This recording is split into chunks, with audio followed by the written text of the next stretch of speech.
Do not fall for the FBA trap. And what do I mean by that? What I'm talking about is that there are big moves happening on the African continent right now. And we need to understand that global black unity is the most important thing on the planet right now. There's immense amounts of hostility towards black Americans and towards African people as a whole because of the propaganda machine being put out by the white power structure. And one thing I'm seeing on the side of the FBA is that, because there's, some negative comments from Africans, they wanted to delineate from us. They thought they were better than us, that we should now delineate from them because we're getting a little bit of a leg up in society now. And the thing I have to say about that is every single African group has been disrespected by another African group. And the reason for that is because of white supremacy and propaganda. What they want to do is divide and conquer. We have Captain Ibrahim Traore making big moves in Burkina Faso. We have Assimi Goïta making big moves in Mali right now. Global black unity is going to be very important because what Africa is doing to the European Union and what they're doing to the United States of America is going to directly affect African Americans inside the United States. If they're taking back minerals, if they're preserving their culture, if they're preserving black unity and they're kicking white people out, then the hostility is only going to get bigger for us in America. And do you think it's better to side with the white Americans because we have some sort of, stake in American culture, an idea that doesn't even really exist? We are from Africa at the end of the day. And I know there was a lot of people who disagreed with my last video, but at the end of the day, Africans need to unite globally because the future is African. The future isn't white. The future isn't African American. The future is African at the end of the day. And at the end of the day, I also do believe this. They say, well, Africans don't claim us, right? Africans are African. They don't need to claim us. We need to claim Africans, which is something that we have been taught not to do for the past 500 years since we got off those slave ships. You get off a slave ship 50 years later, new Africans get off the slave ship. Oh, we're better than them. They're savages. They're this, they're that. All this nonsense, man. And in my personal opinion, we as a collective need to understand what was done to our psyche as a people. And taking that out on African people is going to do absolutely nothing for you. When the African population rises up and when African dominance starts to dominate the world in the future, when we start using our own natural resources and putting them in our banks and making money for ourselves without influence from the Europeans, then what are we going to be doing? What are we still going to be stomping on Africans? We still going to be saying that Africans are not important? We should delineate from them? The white man is falling. You don't want to be on the wrong side of history. That's just my little PSA to my people in America. Come on, man. It's time to wake up. Black unity is the only thing that's going to win. Anything else is just tribal bullshit. Nobody needs to be dealing with that, man. Come on, wake. I keep seeing a whole bunch of people that don't look like me making videos saying that we need to do something, we need to march. No, we do not. We don't need to do nothing. The same way Target played and we took away that dollar, we'll just take away our dollar from everybody else who wants to play in our faces and play with us. Go ahead and put them signs up. We don't care nothing about that segregation. Put them signs up so we can take away our dollar. And you can learn just like Target learned. We do not care. We are resting for the next 4 years. We're resting, honey. We don't care nothing about what y'all do. We don't care. Black folks, the only people that I see that don't ever file bankruptcy is us. Meanwhile, everybody else will file bankruptcy in a heartbeat if the debt gets too heavy. They want to keep their car, their house, and all this other kind of stuff. Businesses do it, millionaires do it, corporations do it. But we'll sit on our ass and tell each other not to do it. See, they use the system to wipe the slate clean and start over. But in our communities, people will struggle 10, 15, even 20 years trying to pay back everything just to protect a credit score that's already damaged, y'all. See, bankruptcy isn't the end of your life. It's not the end of your life. Don't feel bad about it. Sometimes it's a legal reset button that's... Okay, this message is for other Black American people. This is our fight too. This is in fact the fight against ICE is our fight too, and I know.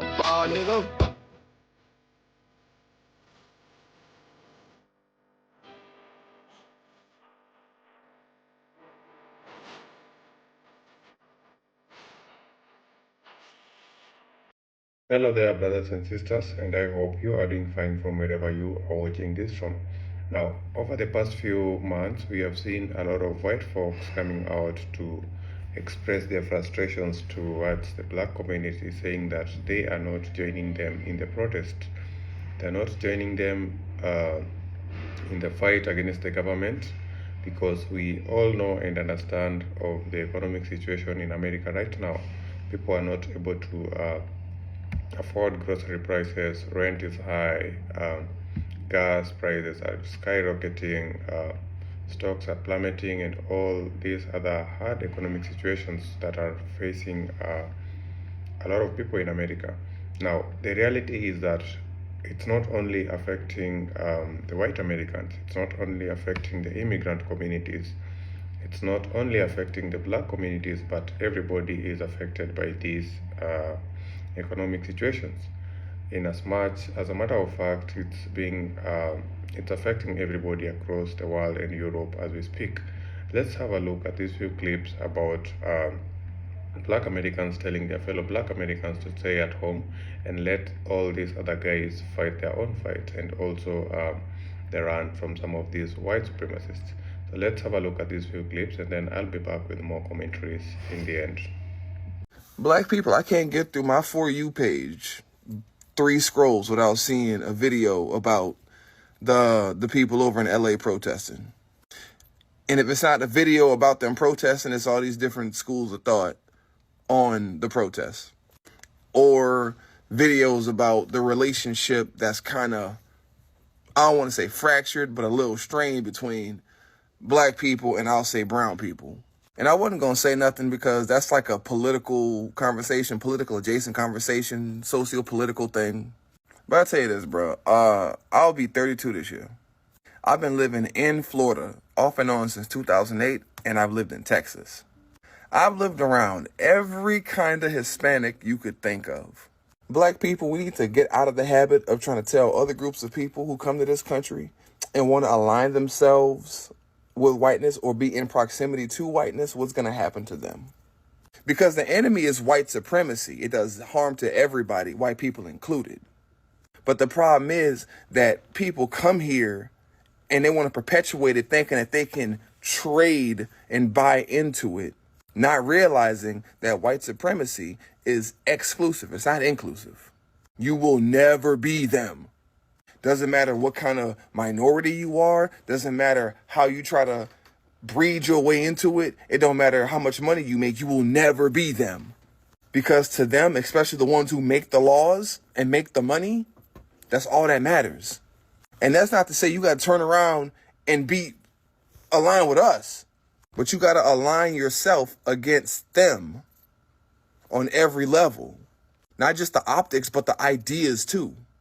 And expecting other people to come to bat for you when it's time for you to fight is crazy, especially when we see you and we see how you are. We see what you do, we see what you say. Because black folk, really, we very empathetic and sympathetic towards everybody because we don't want to see nobody go through the same shit that we done been through, bro. But everybody at every turn, every time are apathetic towards us. And we tired. So I'm saying, black people, don't tell nobody shit. Let them figure it out. Let them fight. And pray they win. Because ultimately, a win against white supremacy is still a win, no matter who won. The reason why y'all want black Americans to be affected by ICE so bad is because y'all are still convinced that we are immigrants. And we are not. We are not. We've been here for over 400 years. And for most of us, our ancestors have been here even before the slave trade. Most of us have American indigenous lineage that we can actually trace because a lot of our families were reclassified from Indian to Negro. And there's proof that we were reclassified. We are not immigrants. They can't send us back nowhere. Where they gonna send me back? North Carolina? South Carolina? Georgia? Florida? That's the only place that we can go. We're not immigrants. This is not our battle. Furthermore, most of the people who are now being deported, or most of the people that are immigrants here, have always had a stigma against Black Americans. We're lazy, we're dirty, we're ghetto, we're loud, we're uneducated, we're this and we're that. But now that ICE is outside, we're supposed to be on the front lines of the same people who come here with these mentalities about us and don't even know us. I don't understand that. This is not our battle. This has nothing to do with us. And all the Black Americans who want to go outside and put themselves on a front line and risk their lives, that's on them. But don't expect for the majority of us to be out there risking our lives for something that don't got nothing to do with us. Now, when it comes to immigration, me, myself, I don't mind immigration as long as it's legal. I worked in the immigration office for a period of time back in 2016. And when I say there are hundreds of thousands of files of people trying to get into this country, and I'm talking about people who have been trying for 15 plus years to get into this country the legal way. And they still haven't been able to get in yet because of whatever is going on. And yet, we're trying to be pressured to fight on a front line for people who jumped in front of all of those people, okay, and cross borders illegally. Right now, if I take my ass to the Mexican border and think that I'm just going to cross into Mexico, there's going to be consequences and repercussions for my ass if I get caught. If I try to take myself to the Canadian border right now, there's going to be consequences and repercussions if I do that illegally. So why is America expected to be the country where people can just come in and out as they please, undocumented? We don't know who you are. We don't know what's going on. We don't know where you came from. We don't know if you're running from something. We don't know if you're a prisoner somewhere else and now you over here trying to sneak and hide. We don't know what the fuck is going on. Furthermore, let's look into how many Black women have been unalived by illegal immigrants. One of my good friends is the sister of Dakara Thompson. Dakara Thompson was a 19-year-old beautiful woman, young woman, who was unalived by an illegal immigrant. He raped her, he SA'd her, he unalived her, and then threw her off a bridge. Okay, this was back in the late August, early September of 2025. So this is rather recent. Okay, and her family is now in court dealing with that. The gag to that story is that same illegal immigrant that unalived that beautiful young lady had been caught on a DUI a couple of months to a year before that, if I'm not mistaken, and nobody checked to see if he was actually supposed to be here or not. So he could have gotten deported and that baby girl would still be here. So no, this is not my fight. This is not our fight. We are not expected to be on the front lines for everybody, while everybody continuously disrespects us and undermines the things that we have going on. We have all of these people who are of Caribbean heritage and so on and so forth in politics that speak against reparations because they say it's not fair or it's going to put us in debt and all of this other shit. But then we're also supposed to go fight for you? Are y'all crazy? No. This don't got shit to do with me. My people have been here. I myself have my tribal ID because I did the work for my genealogy and traced it back and was able to prove that I'm Indigenous American. And a lot of us have. So no. If you have a Negroid phenotype, you are African. If you are dark-skinned with that Negro phenotype, because I know what people are going to say. They're going to say, oh, Indians, this, that, and the third, man. I'm talking about dark skin with a Negroid phenotype. You are African. And then the FBA is always want to cry COINTELPRO, as if COINTELPRO wasn't to disrupt black unity movements. FBA is the exact opposite of that. I'm the exact opposite of COINTELPRO. At the end of the day, black unity is what matters first, and you guys are trying to shrink the population, right? Kind of sounds familiar to what's happening to the YT community right now. At the end of the day, there's nothing wrong with being African, but you guys need to stop appropriating the culture of Native Americans and stop trying to get them reparations from Native Americans. At the end of the day, there's nothing to be ashamed about for being African. This message is for black people and black people only.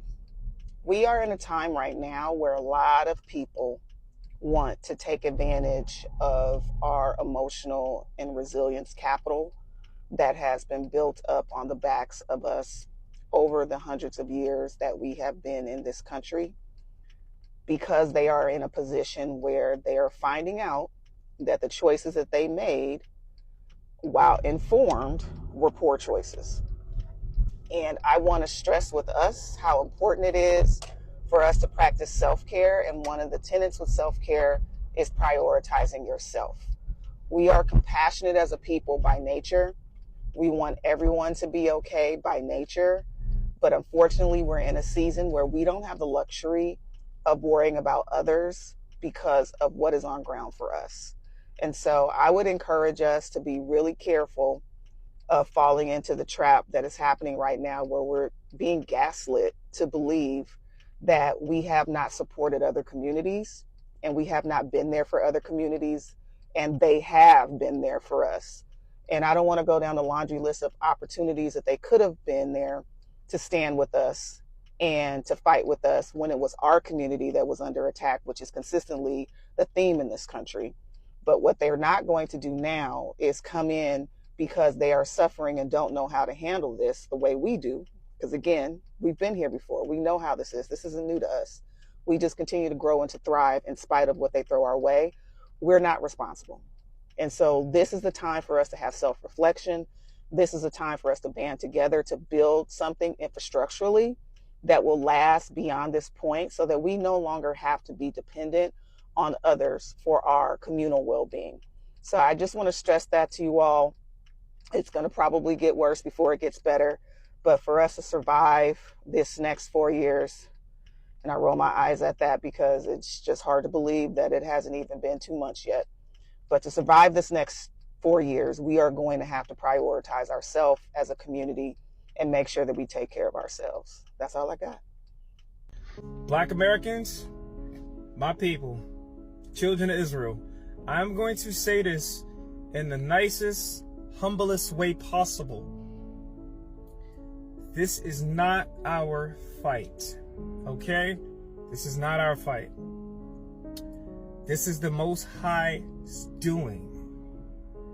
Let the Father in heaven work. He is removing who he needs to remove.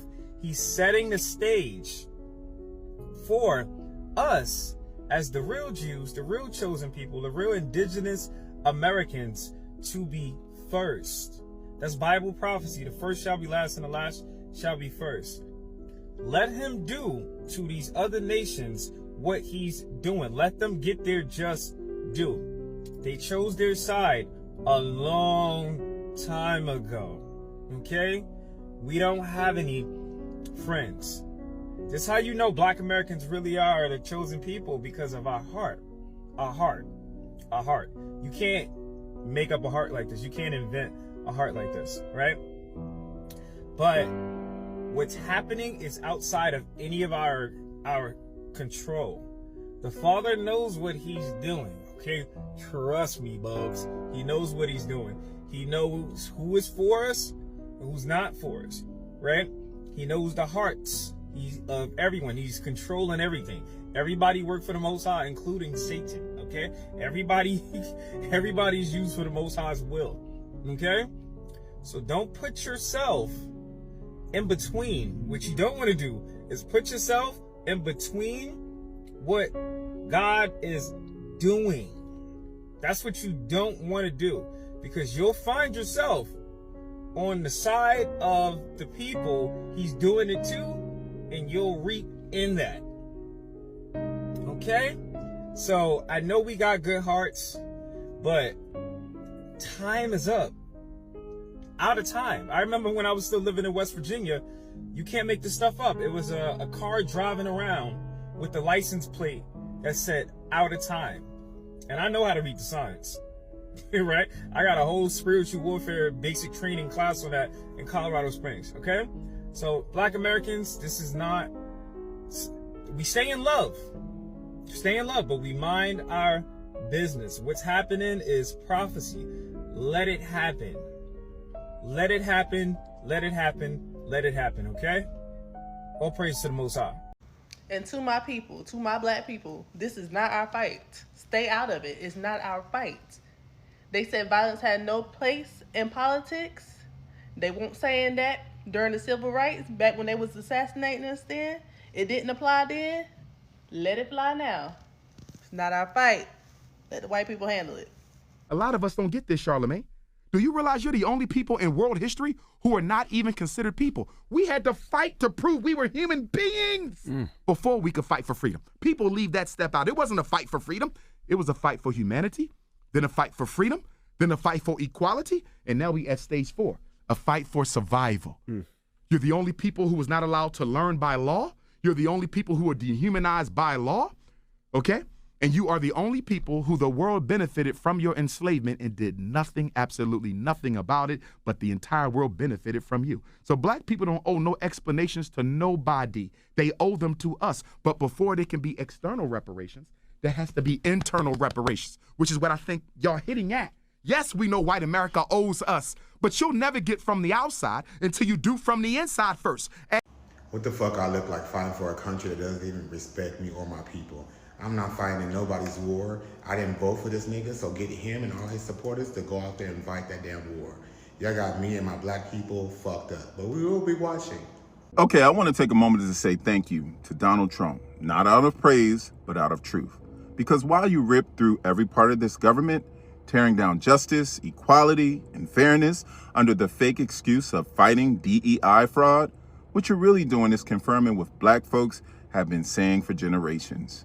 America was built on racism, fueled by fear and sustained by white supremacy. You've exposed it all. The masks are off.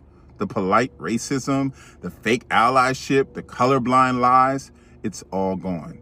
Now we see it raw and unfiltered. You're not just targeting policy, you're targeting people. Black people, brown people, marginalized communities, and the wild part. We make up the smallest portion of this country, yet somehow we are the biggest threat to the lie that white supremacy built. That should tell you everything. You're afraid not of violence, not of replacement, but of the power we hold even when we have nothing. You see the way our culture, our brilliance, our resilience, our excellence continues to shape this country, even when it tries to erase us. Donald Trump is just the loudest version of a system that's always been in place. He is the living, breathing proof that this country was never designed with us in mind. And yet, we continue to define it. So thank you, Donald, for exposing what so many tried to deny, for showing the world that the fear of black greatness is real, for proving that racism isn't in our imagination, it's in the fabric of this nation. And to my people, we don't have to fight to prove our worth. He's doing that for us. All we have to do is stand firm, stay awake, and know that the truth is finally louder than the lie. We are not broken. We are not the problem. We are the evidence of the power that this country can contain. Let that truth ring louder than its hate. Alright, thank you so much for watching until the end. If you are watching me for the first time, please take a minute to give the video a thumbs up, like, subscribe, and share if this is the type of content that you would love to enjoy watching more of. Now, when we look back historically, we can see that black Americans have always been at the forefront of every major revolution in America. Look at all back in the days when they were fighting against segregation, against systemic racism, for their voting rights and all these other policies that have made it possible for immigrant communities to come into America. That the policies have made it possible for these immigrant communities and also some white families to be able to have the benefits that they are having right now. Now, the irony is that in as much as blacks have always been fighting for change in America. They have always been at the forefront, fighting for every other person, but their own interest has not always been taken care of. In as much as it's written there on paper, and they say it all the time that racism really ended long ago. But whatever we see currently happening, we can still see some traces of systemic racism, and it is a fact, and we cannot refute that white folks have leverage in almost every other thing in America. Look at employment, look at financial institutions like loans and all these fundings that are being given to the farmers and all these other issues. We can see white farmers having more benefits than blacks. And the irony is that when President Trump was campaigning to be elected into office, he said that he was going to implement a lot of these policies. He was talking about border protection, he was talking about mass deportation of undocumented immigrants, and all these other tensions in the Middle East. Now, blacks were able to see through this and were warning all these other immigrant communities. They were warning these white folks that you cannot allow these policies to go on because they will come and bite us off in the hand. But only a few people could hear that, and they went ahead and elected their own. Now, what followed closely was the mass deportation that was so high, I think late last year and earlier on this year, whereby a lot of immigrants were deported back to their countries. Now, we started seeing farm crisis. Farmers did not have people to work on their farms, to pick their fruits, to plow their farms and help them with the farm work. Now they were crying for the government, crying to the government to help them sort the farm crisis.